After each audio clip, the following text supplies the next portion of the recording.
Good morning, students. Today we read about long composition. Long composition 100 words का लिखने के लिए आता है. इसके लिए भी 7 मार्क्स,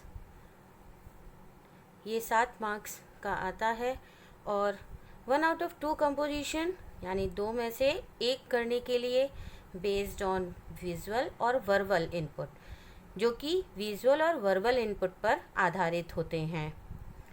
द कंपोजिशन में भी डिस्क्रिप्टिव और argumentative in nature such as an article और ए स्पीच. कंपोजिशन डिस्क्रिप्टिव यानी वर्णनात्मक और आर्ग्यूमेंटेटिव होते हैं और ये आर्टिकल और स्पीच में ही लिखे जाते हैं. आर्टिकल और स्पीच, पहले इन दोनों के बारे में जान लेना भी ज़रूरी है. तो सबसे पहले हम आर्टिकल के बारे में पढ़ेंगे. आर्टिकल किस तरह से लिखे जाते हैं और आर्टिकल क्या होते हैं. तो देखिए, article writing. An article is a piece of prose writing specially written for newspapers, magazines. It usually describes और डिस्कस समथिंग. यानी आर्टिकल एक ऐसा लेखन है जो विशेष रूप से किसी न्यूज़पेपर या मैगज़ीन के लिए लिखा जाता है और इसमें किसी भी विषय पर हम किसी भी बात पर बहस भी कर सकते हैं और उसे वर्णित भी कर सकते हैं. It is divided into 2 parts based on verbal input and based on visual input. Verbal input में कोई सूचना होती है या कोई हिंट दिया गया होता है जिसके आधार पर हमें आर्टिकल लिखना होता है, या बेस्ड ऑन विजुअल इनपुट. और विजुअल इनपुट में किसी चित्र, कोई ग्राफ हो सकता है, कोई कार्टून हो सकता है, कोई शेप दिया जा सकता है. इनके आधार पर हमें उससे डिस्क्रिप्ट करना पड़ता है. ठीक है. अब देखिए, according to topic, articles are divided into following parts. यानी जो आर्टिकल्स हैं वो कई हिस्सों में, कई भागों में बांटे गए हैं. अब उनमें कौन कौन से भाग हैं वो देख लीजिए. किन किन टॉपिक्स पर आर्टिकल आ सकते हैं. नंबर 1, प्रॉब्लमेटिक इश्यूज़, यानी आपके जो समस्यात्मक इश्यूज़ हैं उन पर. Science, technology and education related, यानी साइंस, विज्ञान, टेक्नोलॉजी, तकनीकी या शिक्षा से संबंधित हो सकते हैं. Ecology and health related, ecology और हेल्थ से रिलेटेड. और जनरल टॉपिक या आपके जैसे सामान्य टॉपिक हैं वो भी. इसे लिखने के लिए आर्टिकल में क्या क्या चीज़ें होनी चाहिए वो जान ले कि जब हम एक आर्टिकल लिखेंगे तो हम उस आर्टिकल में क्या क्या चीज़ें ज़रूरी हैं. देखिए, सबसे पहले जो आर्टिकल लिखते हैं हम, उस आर्टिकल का होना चाहिए टाइटल. यानी जो भी टॉपिक है वो टॉपिक सबसे ऊपर क्लियर होना चाहिए. और आर्टिकल में राइटर्स नेम और उसका डेजिग्नेशन ये ज़रूरी होता है. फिर उसके बाद इंट्रोडक्शन, यानी जिस भी टॉपिक पर हम आर्टिकल लिख रहे हैं उस आर्टिकल के बारे में हम जो भी जानकारी दे सकते हैं उसका इंट्रोडक्शन देना है. फिर डेवलपमेंट ऑफ आइडियाज़, यानी जो भी विचार हैं हमारे उन सभी का डेवलपमेंट. अब इसके अंतर्गत हम उसके मेन कॉजेज़, जैसे अगर हम किसी प्रॉब्लमेटिक इशू पर लिख रहे हैं तो हम उसके कॉजेज़ भी बता सकते हैं, उसके इफ़ेक्ट्स भी बता सकते हैं, उसके इल इफ़ेक्ट्स भी बता सकते हैं कि क्या क्या चीज़ें होती हैं और किस तरह से होती हैं. और फिर लास्ट में टॉपिक आता है कंक्लूज़न, यानी कि निष्कर्ष, कि उन सब चीज़ों से क्या निष्कर्ष निकला उसके बारे में हमें लिखना पड़ता है. एक क्वेश्चन, एक एग्जाम्पल मैं आपको दे रही हूँ. देखिए वो किस तरह से हम फिर लिखेंगे उसके बारे में भी बताएंगे. देखिए, write an article on the harmful effects of polythene bags on cattle in about 100 words. एक आर्टिकल लिखना है पॉलीथीन बैग्स के हार्मफुल इफ़ेक्ट्स पर. इसके लिए विजुअल इनपुट और वर्बल इनपुट दोनों में से कुछ भी दिया जा सकता है. आपको बस चित्र देखकर, अगर कोई विजुअल इनपुट है तो आपको चित्र देखकर ये पहचानना है कि ये किस टॉपिक पर है. और अगर वर्बल इनपुट है तो वर्बल में उसमें इंफॉर्मेशन आपको मिल जाएगी कि भाई इस टॉपिक पर लिखना है, इस तरह से लिखना है. ठीक है. अब देखिए इसे किस तरह से हम लिखेंगे. सबसे पहले टाइटल, देखिए, harmful effects of polythene bags on cattle. Heading डाल दिया जो हमारे क्वेश्चन में पूछा गया था. उसके बाद हमने राइटर का नाम और उसका डेजिग्नेशन, यानी किसके द्वारा लिखा गया है और वो किस पद पर है। तो बाय अरुण, एनवायरमेंटलिस्ट यानी पर्यावरणविद। अब हम उसका इंट्रोडक्शन देंगे कि किस चीज़ के बारे में हम आर्टिकल लिख रहे हैं। देखिए, the state government has ban the use of polythene bags, यानी स्टेट गवर्नमेंट ने पॉलीथीन बैग को बैन कर दिया है। But the ban is not really working, लेकिन ये जो बैन है वो वास्तव में काम नहीं कर रहा। People throw plastic bags without caring environment, लोग फेंक देते हैं प्लास्टिक बैग्स को बिना केयरिंग एनवायरनमेंट, पर्यावरण की परवाह किए। प्रोटेक्शन, पर्यावरण की सुरक्षा की परवाह किए बिना। Some of stray animals eat polythene bags, कुछ स्ट्रे एनिमल्स यानी जो आवारा पशु हैं वो पॉलीथीन बैग्स को खा लेते हैं। क्योंकि हमारे टॉपिक में कैटल्स पर प्रभाव उनका पूछा गया है, इसलिए उसके बारे में हमें बताना ज़रूरी है। तो some of stray animals eat polythene bags, कुछ आवारा पशु पॉलीथीन बैग्स को खा लेते हैं, and it causes death to them, और इससे उनकी मृत्यु का कारण बनते हैं। Sometimes polythene bags choked drains, और कभी कभी ये पॉलीथीन बैग्स ड्रेन्स यानी नालियों को भी बंद कर देते हैं, चोक्ड कर देते हैं। Too much use of the plastic bag is causing tremendous damage to the drainage system, और कभी कभी पॉलीथीन बैग्स का बहुत ज़्यादा प्रयोग बहुत अधिक हानिकारक हो जाता है ड्रेनेज सिस्टम के लिए। Animals death and environmental problem, और जानवरों की मृत्यु के लिए और एनवायरमेंटल प्रॉब्लम यानी पर्यावरण संबंधी समस्याओं के लिए। आगे देखिए, no law can work unless the people cooperate, और कोई भी लॉ यानी कानून काम नहीं कर सकता जब तक पीपल यानी लोग कोऑपरेट नहीं करेंगे, यानी जब तक लोग सहयोग नहीं देंगे तब तक कोई भी कानून कार्य नहीं कर सकता।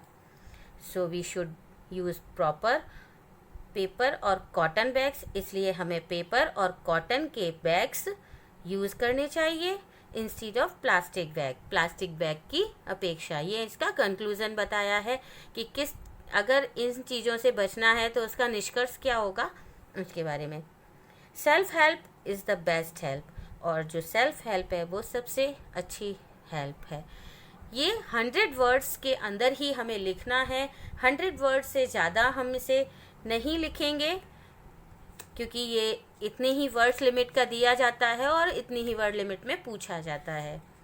ठीक है, अब एक और एग्जाम्पल देखिए कि आर्टिकल के लिए, और इसके बाद आप भी अपनी तरफ से कुछ आर्टिकल्स लिखने की प्रैक्टिस कीजिएगा, जिससे आपकी प्रैक्टिस भी होगी और आपको समझ में भी आएगा कि हम किस तरह से क्वेश्चन को करेंगे।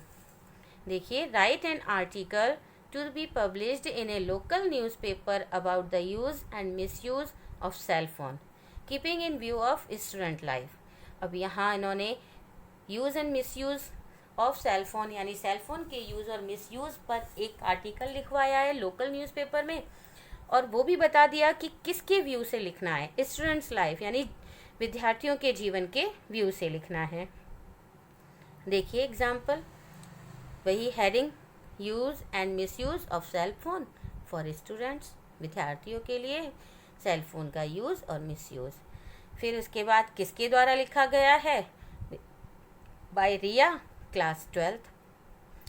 अब हम इसमें पहले उसके इंट्रोडक्शन के बारे में बताएंगे, यानी उसका इंट्रोडक्शन देंगे कि वो कैसे यूज़ करते हैं, क्या क्या चीज़ें हैं, फिर उसके इफ़ेक्ट्स भी बता सकते हैं, और फिर लास्ट में कंक्लूज़न की क्या निष्कर्ष निकालना चाहिए हमें इन सब चीज़ों का।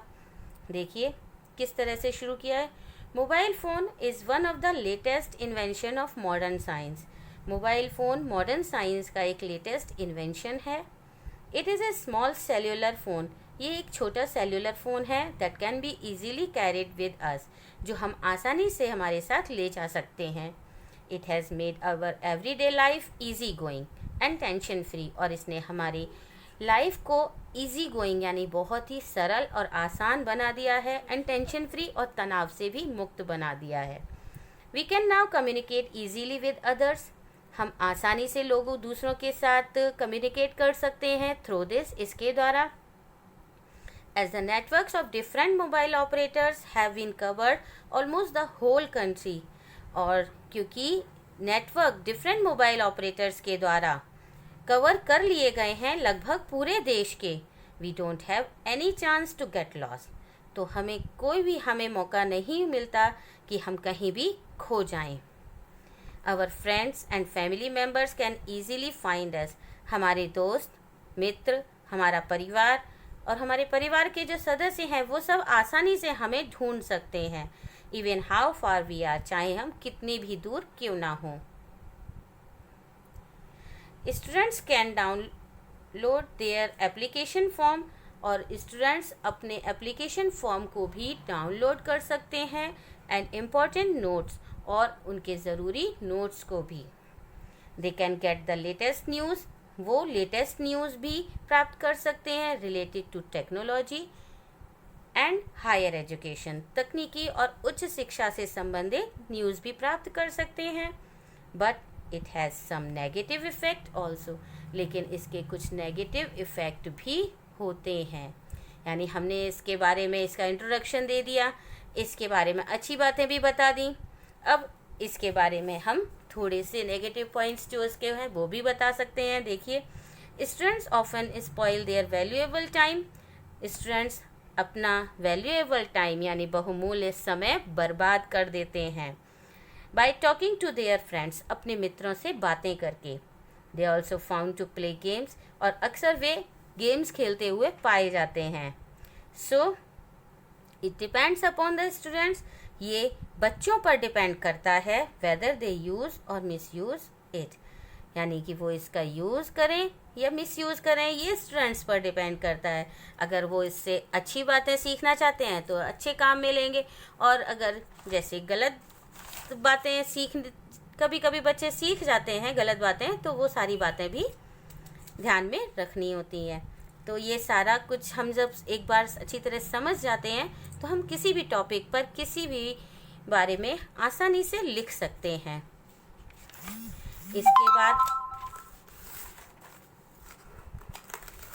इसके बाद देखिए हमने कि स्पीच क्या है और स्पीच को किस तरह से लिखना है वो देख लीजिए।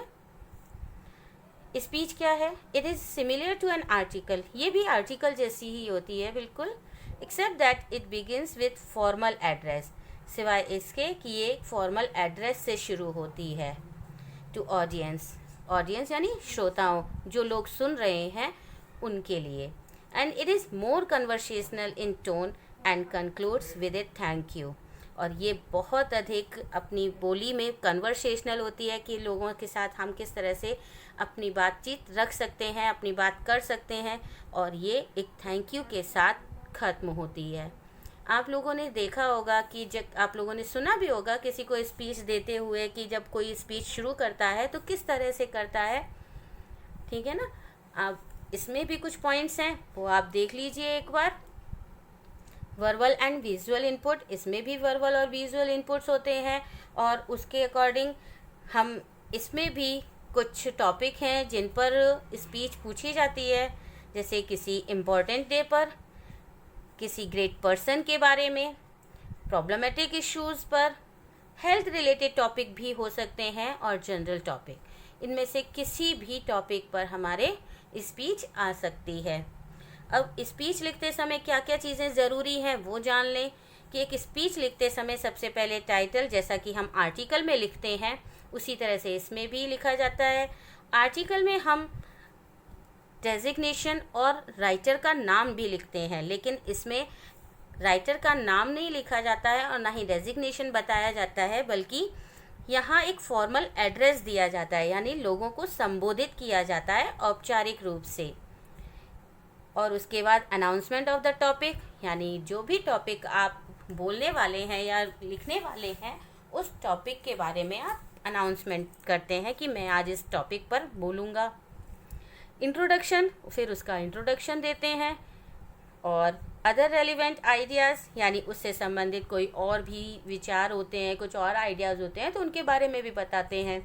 फिर कंक्लूज़न यानी उसका निष्कर्ष कि अगर किसी पर्सन के बारे में है या किसी प्रॉब्लमेटिक इशू के बारे में तो वो कैसा है, क्या है, या अगर प्रॉब्लमेटिक इशू के बारे में है तो उसका क्या निष्कर्ष निकला, किस तरह से हमने इस प्रॉब्लम को सॉल्व करना चाहिए, इस तरह से लास्ट में कंक्लूजन। और फिर उसके बाद जो आखिरी पॉइंट्स है हमारा वो है फॉर्मल थैंक। फॉर्मल थैंक यानी सभी को औपचारिक रूप से धन्यवाद देना। इन पॉइंट्स का हमें ध्यान रखना है। देखिए मैं आपको बता रही हूँ कि किस तरह से लिखेंगे। एक इम्पॉर्टेंट डे पर यानी कोई एक इम्पॉर्टेंट डे है, उस डे पर हम किस तरह से एक स्पीच लिखेंगे वो देख लीजिए। Prepare a speech on the occasion of Republic Day function यानी रिपब्लिक डे फंक्शन के अवसर पर एक स्पीच तैयार करनी है। जितनी भी हम जो भी स्पीच लिखते हैं हम उसमें ये जो लाइन है ये ऑनरेबल से लेकर फ्रेंड्स तक ये हम सभी में यूज़ करेंगे। और ये फॉर्मल एड्रेस, क्योंकि एक स्पीच लिखते समय ये फॉर्मल एड्रेस देना ज़रूरी होता है। देखिए ऑनरेबल चीफ गेस्ट, क्योंकि कोई भी रिपब्लिक डे फंक्शन हो या कोई भी फंक्शन होगा किसी भी डे पर तो हम वहाँ कोई ना कोई चीफ गेस्ट आएगा तो हम उसके बारे में बताएंगे। रिस्पेक्टेड प्रिंसिपल, क्योंकि प्रिंसिपल स्कूल में है तो प्रिंसिपल, अगर कहीं बाहर है तो कोई और ऑफिसर का नाम हो सकता है। Talented teachers and dear friends, ये एक एड्रेस है लोगों को संबोधित करने के लिए। फिर उसके बाद अनाउंसमेंट ऑफ द टॉपिक। देखिए today I am going to deliver a speech on Republic Day, कि आज मैं रिपब्लिक डे पर एक स्पीच देने जा रहा हूँ। हमने यहाँ अपना टॉपिक बता दिया कि हम इस टॉपिक पर बोल रहे हैं। फिर उसके बाद उसका इंट्रोडक्शन बताएंगे। As we all know that we have gathered here on the occasion of Republic Day function, जैसा कि हम सभी जानते हैं कि आज हम यहाँ रिपब्लिक डे फंक्शन के अवसर पर गैदर्ड इकट्ठा हुए हैं। The constitution of India came into force on 26 January 1950। The constitution of India यानी भारत का संविधान 26 जनवरी 1950 को फोर्स यानी संविधान जो है हमारा 1950 26 जनवरी 1950 को आया। So we celebrate this day as the Republic Day every year, इसलिए हम रिपब्लिक डे के रूप में इसे हर साल मनाते हैं। अब आगे देखिए, today we are celebrating 17th Republic Day, यानी जो भी डे होगा उसकी हम यहाँ पर डे लिख देंगे कि आज हम 70वां रिपब्लिक डे, भारत का 70वां रिपब्लिक डे मनाने जा रहे हैं। India is a republic country, Bharat एक रिपब्लिक यानी गणतंत्र देश है। Where the government is elected by its people, जहाँ सरकार उसके लोगों के द्वारा चुनी जाती है। The freedom fighters sacrificed, freedom fighters यानी जो स्वतंत्रता सेनानी हैं उन्होंने बलिदान किया है, so that their future generation might live without struggle, जिससे कि उनकी आने वाली पीढ़ियाँ बिना संघर्ष के जी सकें। फिर उसके बाद इसका कंक्लूज़न देख लीजिए कि we should not forget their sacrifice, हमें उनके सेक्रीफाइस को नहीं भूलना चाहिए। And respect to the national constitution, और राष्ट्रीय संविधान का सम्मान करना चाहिए। फिर उसके बाद लास्ट में formal thanks, thank you very much.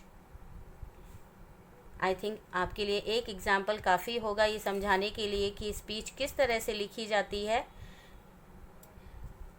अगर आपको एक और एग्जाम्पल देखना है तो आप एक बार कोशिश कीजिए कि आप अपने आप लिखें, आप अपने आप लिखने की कोशिश कीजिए। प्रैक्टिस करेंगे, जितनी ज़्यादा से ज़्यादा प्रैक्टिस करेंगे उतनी ज़्यादा से ज़्यादा आपको ये समझ में आएगा। अगर आप बिल्कुल भी प्रैक्टिस नहीं करेंगे तो आपको बिल्कुल भी समझ में नहीं आएगा कि किस तरह से हम स्पीच लिखें, किस तरह से हम आर्टिकल लिखें, इनमें क्या क्या पॉइंट्स होने चाहिए, क्या नहीं होने चाहिए। तो इन चीज़ों का आपको बहुत ध्यान रखना पड़ेगा और प्रैक्टिस करना। Thank you.